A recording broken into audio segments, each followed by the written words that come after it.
menemukan Tuhan dalam hidupnya, ataukah hanya mencari kepuasan diriku saja? Aku jadi orang baik, orang berterima kasih kepadaku, orang memuji-muji aku. Meskipun tidak langsung, orang terus berhutang budi kepadaku. Nah, mari kita renungkan hal ini. Semoga novena kita ini menjadi buah yang baik bagi keuskupan kita, juga bagi persekutuan gereja kita, keluarga kita, juga pribadi kita masing-masing. Inilah hambaku yang kupilih, yang kukasihi, kepadanya aku berkenan. Rohku kucurahkan atasnya, supaya ia membawakan hukum kepada sekalian bangsa. Dalam nama Bapa dan Putra dan Roh Kudus. Amin. Rahmat Tuhan kita Yesus Kristus, cinta kasih Allah, dan persekutuan Roh Kudus bersamamu dan bersama rohmu. Para saudara terkasih, dalam hari novena yang terakhir ini, 9, kita kembali memohon perlindungan Tuhan melalui penyertaan Bunda Maria. Kita percaya Tuhan terus mendampingi kita, tetapi kita perlu juga mengupayakan sehingga rahmat yang dianugerahkan bertaut, bersambung dengan usaha yang kita upayakan. Nah, karena itu mari di awal Ekaristi ini kita hening dulu sejenak. Kita membuat diri kita sadar Tuhan yang hadir dalam hidup kita setiap hari. Tetapi juga kita mengevaluasi sejenak apa yang sudah kita buat agar Tuhan itu makin punya ruang dalam hidup kita melalui kehidupan kita setiap hari, melalui setiap relasi kita dengan orang lain. Para saudara terkasih, setiap kali kita novena itu berarti kan 9 hari, kalau 3 hari namanya Triduum.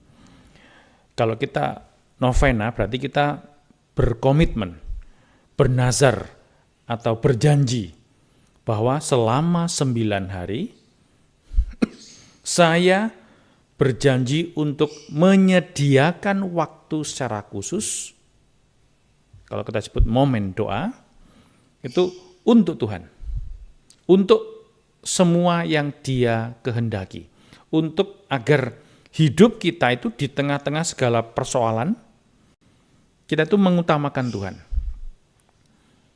Bukan berarti kita mengabaikan yang lain, tapi yang utama ini. Jadi setiap pertimbangan dalam tindakan kita ingat Tuhan. Nah, itu tujuan novena sebenarnya. Menempatkan Tuhan menjadi kembali yang utama. Sehingga 9 hari kita terus-menerus.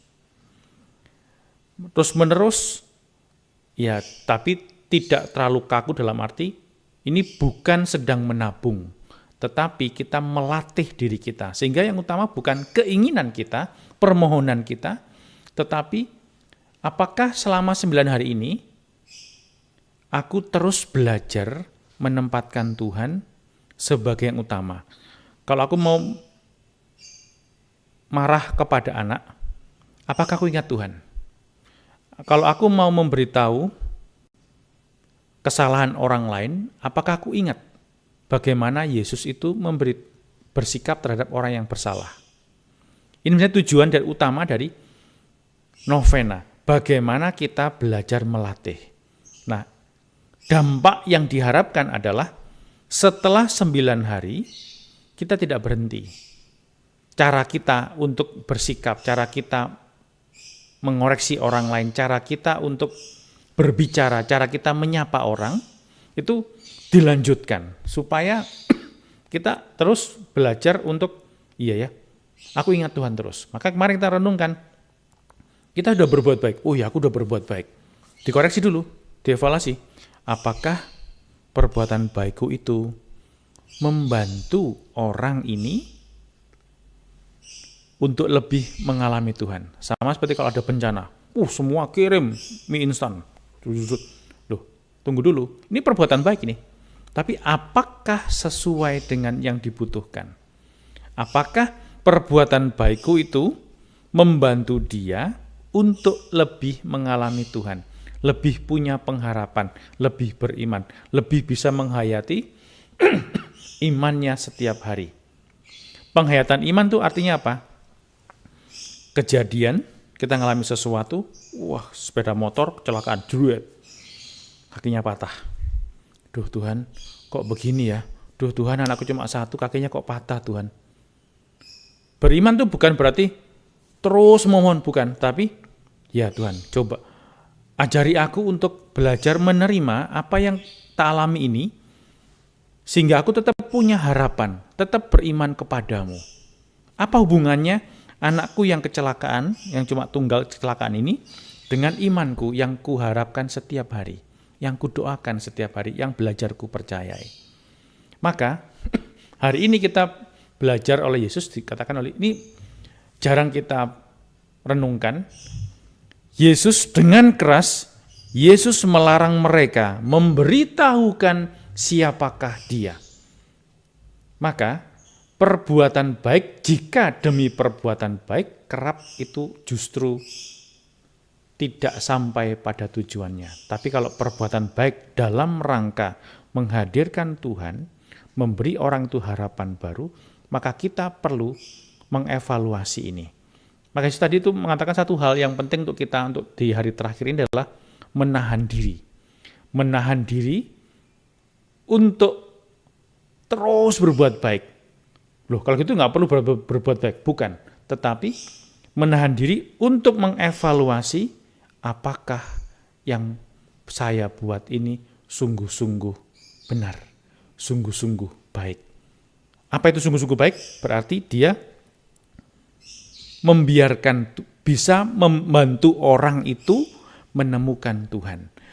Membantu orang itu menemukan Tuhan dalam hidupnya, sehingga justru tidak bergantung pada kita, tidak berhenti pada kita, tetapi pada kehidupannya yang sudah berhasil menemukan Tuhan. Kalau orang menemukan Tuhan dalam hidupnya, maka kesulitan, persoalan, kekhawatiran, ketakutan, kegelisahannya tetap akan dialami, tetapi ini tidak lagi mengganggu. Nah, para saudara terkasih, mari setiap hari kita belajar juga untuk merenungkan hal ini. Lalu mulai belajar, iya ya, apakah jika saya mewartakan hal yang baik, ini benar-benar benar, betul-betul benar, betul-betul baik. Apakah itu baik?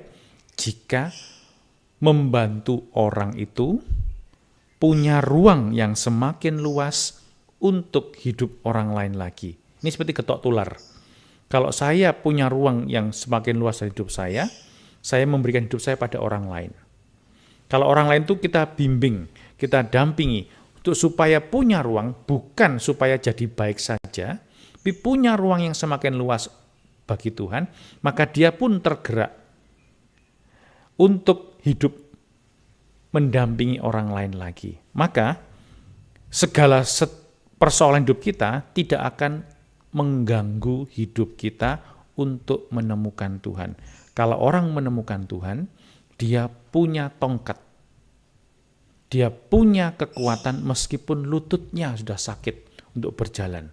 Meskipun tidak punya kekuatan lagi untuk berjalan, tapi dengan tongkat itu, dia bisa melewati hari-hari hidupnya. Dan inilah perlindungan Bunda Maria. Maria punya kekuatan yang demikian besar, bukan karena dari dirinya sendiri, tetapi karena dia lemah. Karena dia tidak berdaya, maka Tuhan menguatkan dia. Inilah inti penyertaan Bunda Maria. Maria menunjukkan caranya. Tinggal kita, apakah kita punya waktu untuk seperti Maria, merenungkan. Merenungkan itu bukan duduk diam saja, tetapi setiap hari punya kesadaran bahwa Tuhan itu ada bersama dengan dia. Punya kesadaran bahwa Allah tidak meninggalkan dia, meskipun seolah-olah doa-doa kita tidak juga terjawab. Tuhan bersama dengan kita, meskipun seolah-olah 15 tahun, 25 tahun ini hidupku persoalan demi persoalan silih berganti terus-menerus. Tidak, aku sudah berbuat baik, tetapi rasa-rasanya perbuatan baikku tidak berdampak apa-apa dalam hidupku. Aku sudah berbuat baik, tetapi apakah aku punya waktu untuk merenungkan perbuatan baikku itu berdampak mendewasakan orang, supaya dia menemukan Tuhan dalam hidupnya, ataukah hanya mencari kepuasan diriku saja. Aku jadi orang baik, orang berterima kasih kepadaku, orang memuji-muji aku. Meskipun tidak langsung, orang terus berhutang budi kepadaku. Nah, mari kita renungkan hal ini. Semoga novena kita ini menjadi buah yang baik bagi keuskupan kita, juga bagi persekutuan gereja kita, keluarga kita, juga pribadi kita masing-masing. Tuhan bersamamu dan bersama rohmu. Saudara sekalian, hidup kita hari ini, seluruh kerinduan hati kita dalam novena ini, mereka semua yang kita doakan, kita bawa dalam doa-doa kita, senantiasa dibimbing, dilindungi, dan diberkati oleh Allah yang Maha Kuasa, Bapa dan Putra dan Roh Kudus. Amin. Para saudara yang terkasih, dengan demikian Ekaristi Kudus kita telah selesai. Syukur kepada Allah. Pergilah, kita diutus. Amin.